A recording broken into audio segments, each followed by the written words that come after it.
Okay, let's jump into the next topic because I got to talk about this before JR leaves. I'm so excited about this one. Yeah, this is fantastic. Let me see. Here we go. Jake Diebler from Brian Oberst. Jake Diebler, our next head coach in basketball. Thoughts on that? JR, you're our basketball guy, man. You start it. Chris, you follow. So I want to preface this by saying I saw a poll the other day where it said, "Are you a fan of the Jake Diebler hire?" And the only options were yes or no, and there was no like in between or anything like that.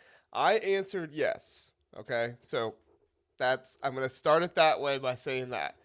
Yes, I am a fan of the hire. I also have concerns. I don't think my concerns are the same as other people because other people are saying recruiting. That's not a concern for me at all. Most of the Mm-mm. players on this team, Jake Diebler is responsible for getting there. Chris Holtman was not a great recruiter. Let's be aware of that. I mean, he brought in a few guys, but at the end of the day, Chris Holtman's no Urban Meyer or Ryan Day or anybody like that. That wasn't his main responsibility. That was Jake Diebler's responsibility. And just so happens Jake Diebler's brother, John Diebler, is the director for recruiting down at Butler with Thad Matta. So, recruiting's in the blood with the Dieblers there. So I don't have that issue.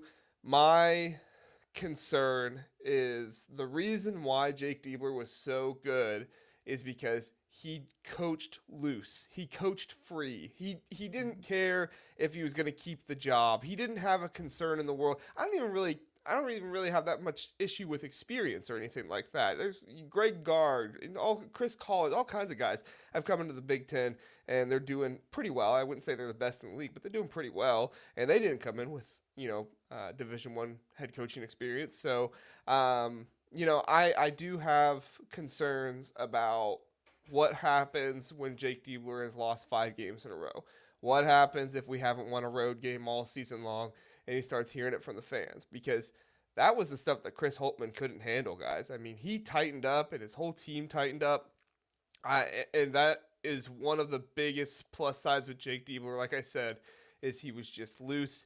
He was free. He was throwing Austin Parks out there. He was throwing Taysom Chapman out there. I mean, all kinds of guys that had already played all season long. He's just throwing out there and saying, "You get minutes. You get minutes. You." I mean, all kinds of guys like that.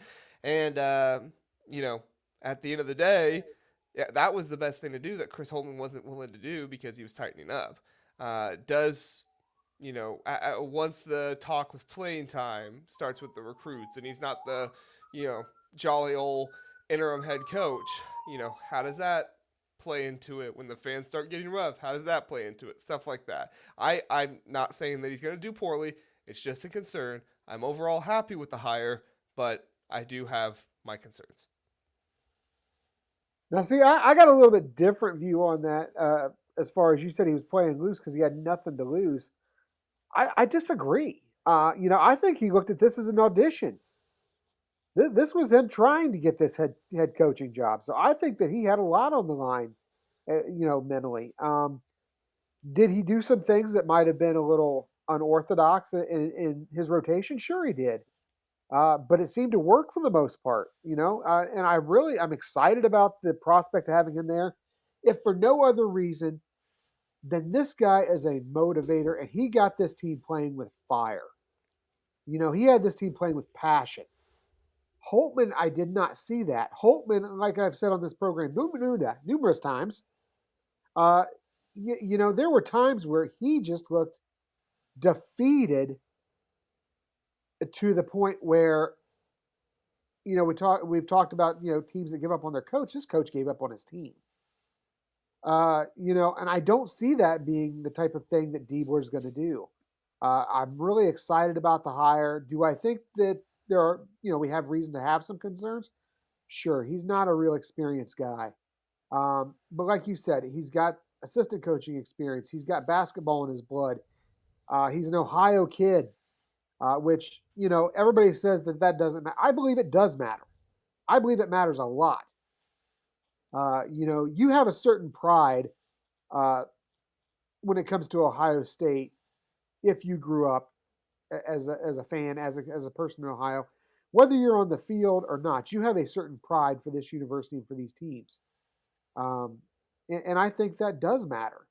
So, I can understand where you're coming from with some of your reservations, but I feel like this is a really good hire. I think he's going to be a great fit for this team, and I'm just excited to see it moving forward. And hey, I'm excited to see what happens in the NIT. Yeah. I'll let you respond to this one. Sorry, JR. This one from Bobby McCormick. Does John come back to coach with his brother I thought about that. No, he's with Thad Matta. He's not leaving Thad. He's in gonna be with Butler? Thad until Thad That retires, I think. Thad's no spring chicken, though. I Really? mean, Do you think that he's with them then to take over for Thad? Could we have a little Diebler on Diebler action? Indiana, Ohio?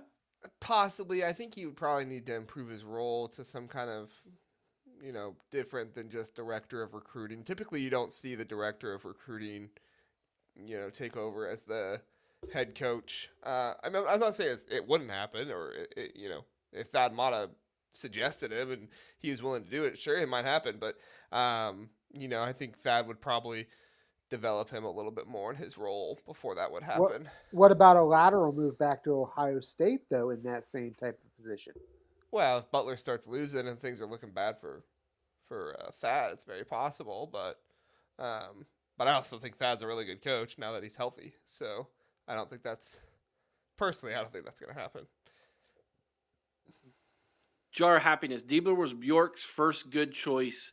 Buckeyes should be good for the next year. I want to read to you guys the tweet from Ross Bjork when he announced that he was um, removing the interim tag from Jake Diebler and offering him a contract. He said Jake Diebler possesses all the characteristics we were seeking as we conducted a very comprehensive and thorough search for a new head coach. So, right off the bat, Bjork let everybody know this was actually a big search. They did do a Yes, search. Gene Smith, did you hear that? He did a search. Okay. That's because number that's one. what ads do. Yes. And then he listed the things that he feels Jake possesses that were things he was looking for: coaching ability, passion, energy, integrity, and ties to Ohio. Interesting that he would put that in that tweet. Now, I say that to say this. Sounds like you're setting something up there, doesn't it, Eric? Yeah, sure does, doesn't it? Ross Bjork then, I don't know if you've seen the video. JR, Chris, have you guys seen the video of when he announces to the team? I have not seen the video now. No. All right, get ready for this one. Bjork shows up in the meeting room. All the players are sitting in their chairs and desks. And this is right after. I'm guessing. I have to look at the timeline, but correct me if I'm wrong. Someone in the chat, but I believe this was right after or either right before they announced the NCAA teams. And so there was a meeting taking place between Jake and the players about whether they wanted to continue their season in the NIT if they weren't selected in the NCAA. It might have been right after the selection. I don't know. Bjork walks in, announces to the team that they are removing the interim. Jake is your head coach moving forward. The team all is happy and excited. And then he has Jake sign the contract on the spot, on video, in front of the team. Gene, I love it. who did he fail to have sign the contract who literally left this week? He wasn't making that mistake twice. Bjork. First off, I sent Bjork a message, guys, after the game. Did you see this, JR? No. Okay. I sent Bjork a message that said literally like sign the guy. And I wasn't the only one. After the loss to Wisconsin, or no, Illinois, sorry. The hose After the loss job. to Illinois, he posted a tweet about how proud he was of the team and Jake, and it was overwhelmingly the response from Ohio State fans. Sign Jake. He's earned it. Signed it. I think he listened. Now I haven't seen the details of this contract. I'm hoping it's only 3 years, and the It's I think buyout's it's five. not 5. big. Is it 5? It's five. Okay. Yeah. That's kind of a lot for the first time. I will say that, but we don't know what the buyout is. I'm assuming that this hire from Bjork, he's already done two things Gene Smith didn't do well. He did a search and he had him actually sign the stinking contract instead of assuming the guy had the contract. uh, Jeremiah Yoder, isn't Gene originally from Notre Dame or Notre Dame? Yeah, yes, that's where he went to school. Funny story. Do you guys know who came off the field when Rudy came on the field? It was Gene Smith. Really? Yes, I learned that from Kennedy. Yes, Gene Smith was the guy who came off the field when Rudy came on. Huh. They didn't put that in the movie. No. Yeah, how crazy that. All Well, at right. least he's done something right. Yeah, JR, do you got to record tonight? Yes, we have a live show. We're going to be talking about the NCAA tournament and stuff like that. If we're moving on to topic, I can go. But if you're talking about it for another 5 minutes, I can hang out. I do want to get to this one. Chris Smith. There were some decent coaches available, but none of them seemed like a home run type hire. I agree with that. The ones who were said no. They asked if they were interested, and they said no. With something like I like. Um, LeBron's not going to be happy. I'll tell you that. I'm okay with that too. Me too. Did you I guys don't want want that Chris Gent? chaos. What's that? What Did you guys want Chris Gent? I I would have would, liked to have seen him be considered. I like Chris Gent. yes, I and think we he don't was know that considered. he might have been. He was.